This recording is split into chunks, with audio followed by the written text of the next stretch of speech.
Graham Vincent, violin maker and musician. And this is going to be a really weird one. I want to talk about AI in the future.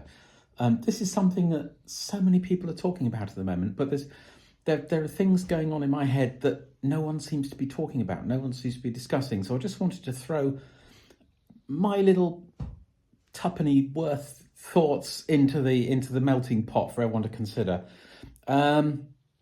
So yeah, it looks like it's coming down the road. And the problem isn't the AI as such at this point. The problem is human nature, in that we are totally unable to talk to each other. We have a government system that totally is incapable of talking to other governments. And so, regardless of whether we all think it's a good thing or a bad thing, we will plow ahead anyway. It's so bizarre. And you try and describe humans as intelligent and you watch that happening. So there we go. That's almost an aside, really. So if it can work, it will happen. I say if it can work because although we are obviously sort of creating artificial intelligence, when you look at the amazing cross-linking and so on that happens in the human brain, I don't think it's a total given that the same thing will be able to happen in silicone, but we'll see. That's only a minor point. If it is able to happen, then one day, boom, it's going to happen, and it will go, because this is something that doesn't have to biologically grow and learn, because it can assimilate information so quickly.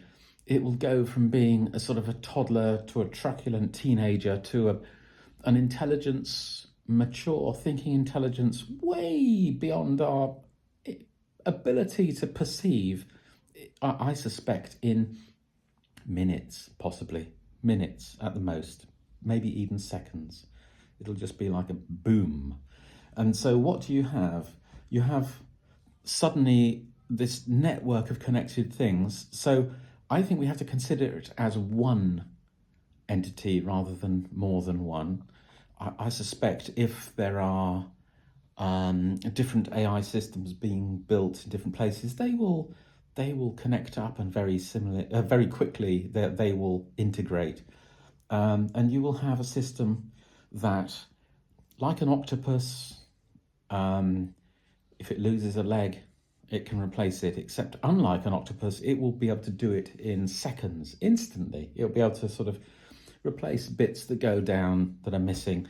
And it will also, unlike the octopus, it will know what happened in the leg, as I'll call it for this little sort of example, and will be able to act to make sure that doesn't happen again. So, will it be benign or not? I don't think we can think of it like that, because I think it's going to be so massively different. And here's the reason. Animals, humans, are creatures that reproduce sexually. Therefore, there is competition for mates. Therefore, we have grown up to be competitive. The whole capitalism, etc. It's all a spin-off from that competitive, non-cooperative kind of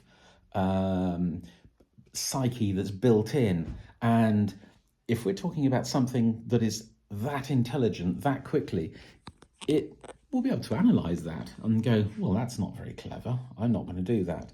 So we might have something that rises above competition and the need. Because of sexual competition, we as humans and animals also feel this need to peacock our way through life, buying flashier clothes, cars, houses, etc. When you nearly get run off the road by some fool some middle-aged man in a BMW four-wheel drive, all he's trying to do is prove his power and his position over and above you. And similarly, when a lady driver asserts herself, it's a sort of her nature to protect and create a larger and more powerful climate conditions for her offspring. So I think that that whole kind of sexual reproduction sort of thing is so impactful on human nature and how we behave. There are other things. We all grow up believing our own culture, so it's so ingrained in us, whether it's religion, whether it's politics. Although we try and rise above what we're fed, it's very hard to do so. It's very hard to put aside your training and just see what's right and what's wrong in absolute terms. I mean, there have been all sorts of funny and not necessarily correct kind of studies which sort of show that, or try to show that intelligence means that you're more likely or less likely to be conservative or Republican, for example. That intelligence shows you're less likely to be religious and so on. They may be true, they may not, but I think what the one that I think seemed most believable, I read recently, was that intelligence does kind of mean you're less likely to be radical, because you have the ability to understand what other people, see other people's positions a little bit better. Now, if that's true, and if we are suddenly talking about this thing that's incredibly intelligent and can see what's going on everywhere and assimilate all the information we have and so much we don't know as well, then perhaps we're going to end up with AI which is benign and caring and tries to make things better for most people.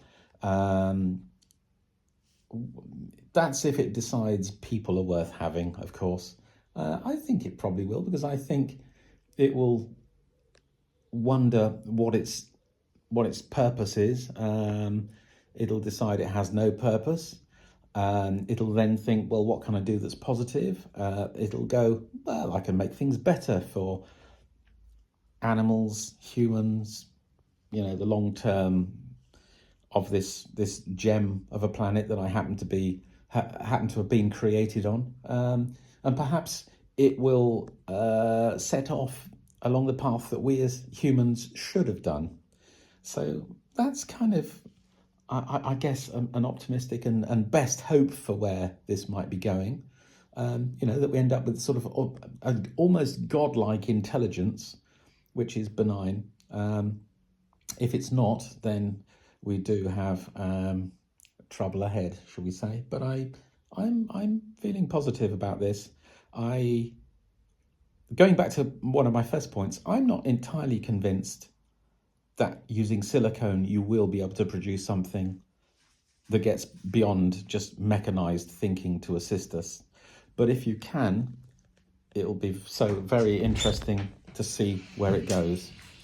Anyway, that's it from me. I hope you find that interesting. Talk to you soon. Cheers, folks. Look after yourselves.